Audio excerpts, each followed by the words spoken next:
Na minha caminhada espiritual, manter um diário com as experiências místicas, ideias, intuições e relatórios da prática de exercícios e devoções trouxe benefícios. Atualmente, desenvolvo essa atividade no celular, guardando minhas memórias em uma nuvem digital. Tudo muito seguro, fácil e prático. Algumas vezes, ao me referir às minhas anotações, notei o olhar espantado de certas pessoas, como se isso fosse coisa de gente do século retrasado. Alguns até me perguntaram se eu tinha o hábito de escrever sobre tudo o que acontecia na minha vida. Não acho necessário. Registro em meu diário só os dados espirituais que considero relevantes. Não são apenas escritos. Trata-se de uma colcha de retalhos que reúne também vídeos, fotografias e gravações de voz, algo que seria impossível décadas atrás, no formato tradicional de um diário de papel, mas que agora é bem simples. Os relatos mais antigos, produzidos antes do advento do mundo virtual, foram digitalizados, sendo incorporados ao diário. Viva a tecnologia! Consulto periodicamente meus registros para reler anotações que fiz em anos anteriores, verificando meu progresso espiritual. Analiso, por exemplo, a evolução do diálogo e da intimidade com meu anjo da guarda. Estudo as áreas da minha missão em que preciso me empenhar mais, bem como aquelas em que tive sucesso. Tenho um panorama do que está funcionando bem e daquilo que precisa ser modificado. Por diversas vezes, anotei ali sinais ou descrevi imagens simbólicas que recebi do reino dos céus. Tenho até hoje os desenhos que fiz há mais de 10 anos, reproduzindo uns poucos símbolos que meu anjo da guarda fez surgir no ar em uma manhã de oração no Santuário da Medalha Milagrosa do Rio de Janeiro. Segundo ele, faziam parte de uma espécie de alfabeto angélico, mas ainda não descobri o que significam exatamente. Mesmo assim, os mantenho guardados no diário, pois algumas vezes me acontece de, anos depois de ter recebido uma mensagem, símbolo ou sinal, compreender para que servem ou o que querem dizer. Digo isso tudo para que meu ouvinte entenda a importância de registrar as visões e experiências espirituais. Para escrever meus livros, meu diário é peça fundamental. Em diversas tardes de autógrafos, os leitores me perguntaram como eu conseguia me lembrar de eventos do passado com tantos detalhes. Tenho boa memória, mas se eu não os tivesse anotado, filmado, fotografado ou documentado de algum modo, textos como o que você tem em mãos agora não existiriam. Não me pergunte por que Deus me manda mensagens cifradas. Imagino que seja para me incentivar a persistir no aprendizado, porém não tenho certeza. Sei que Ele não faz isso somente comigo, mas com todas as pessoas que conheço. Concluo que faz parte de sua didática. Alguns ouvintes devem estar se perguntando agora se o tema deste audiolivro são os símbolos e sinais divinos. Eu diria que, indiretamente, sim.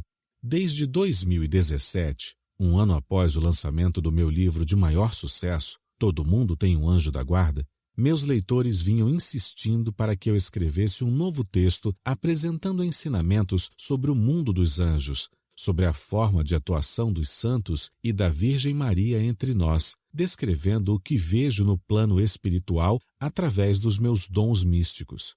Parte do que aprendi me foi comunicado pelos mensageiros de Deus telepaticamente ou em sonhos, por meio de sinais, imagens e símbolos. Depois de selecionar os tópicos deste audiolivro, recorri ao meu diário para extrair fatos que pudessem ilustrar aquilo que eu queria passar.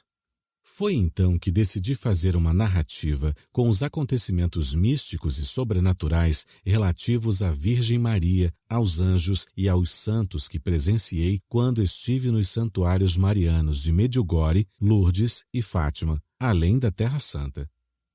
Os fatos deste audiolivro se deram entre 1999 e 2020. Portanto, cerca de 20 anos das minhas experiências no campo da espiritualidade estão condensados nos próximos áudios. Procurei atender aos anseios dos meus leitores, respondendo, inclusive, a algumas questões levantadas nas minhas redes sociais. Enquanto escrevia os capítulos, surgiu uma dúvida. Vale mesmo a pena narrar experiências sobrenaturais? Isso não serve apenas para satisfazer a curiosidade do meu público? Será que favorece a espiritualidade dos que buscam a Deus? Para uma pessoa ter fé, é fundamental que passe por algo do tipo durante a vida? Fiquei preocupado em não estar cumprindo com a minha missão evangelizadora. Resolvi, então, compartilhar o questionamento com duas pessoas da minha confiança. Meu diretor espiritual, Frei Juan Antônio González Esperrel, e meu primo Alexandre Pinheiro, doutor em teologia pela PUC-Rio. Por conhecerem a fé católica com profundidade, poderiam me dar uma luz. Os dois responderam que eu não deveria me preocupar. Na opinião deles, com este livro eu tenho a oportunidade de transmitir ao povo uma boa catequese com base em fatos extraordinários. Assim, estou servindo a Deus e me apresentando como um instrumento de evangelização útil para a sua obra.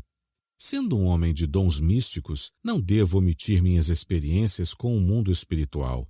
As pessoas podem ter sua fé fortalecida com o livro, um ponto fundamental nos tempos turbulentos de hoje. Assim, me convenci de que poderia dar uma contribuição positiva àqueles que trilham o caminho da espiritualidade. Todavia, Frei Juan e Alexandre me aconselharam a fazer uma ressalva importante, especialmente para os que gostam de colecionar testemunhos sobre a existência e a atuação do mundo espiritual, dando-lhes demasiada importância. Aos olhos de Deus, vale muito mais aquela pessoa que não viu nem ouviu nada no plano espiritual, mas tem fé e acredita que o Pai Celestial tudo pode. Jesus se encantava com a fé dos que encontrava e se decepcionava muito com a falta dela. São Tomé duvidou da ressurreição do Senhor quando seus companheiros apóstolos lhe contaram que o tinham visto. Incrédulo, ele provocou os demais.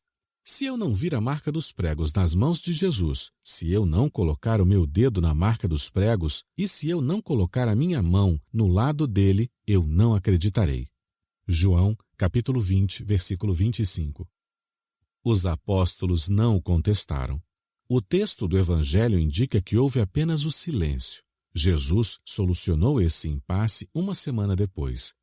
Apareceu aos seus discípulos que estavam reunidos de portas fechadas. Tomé estava entre eles. O Senhor se postou no meio deles e, depois de lhes desejar a paz, falou diretamente a Tomé. Estenda aqui o seu dedo e veja as minhas mãos. Estenda a sua mão e toque o meu lado. Não seja incrédulo, mas tenha fé. João, capítulo 20, versículo 27. O Salvador conclui, implacável, dizendo a todos: felizes os que acreditam sem ter visto. João, capítulo 20, versículo 29.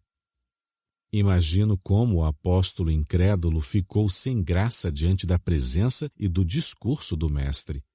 Como um homem que conviveu por tanto tempo com Jesus não tinha fé. O ser humano é surpreendente.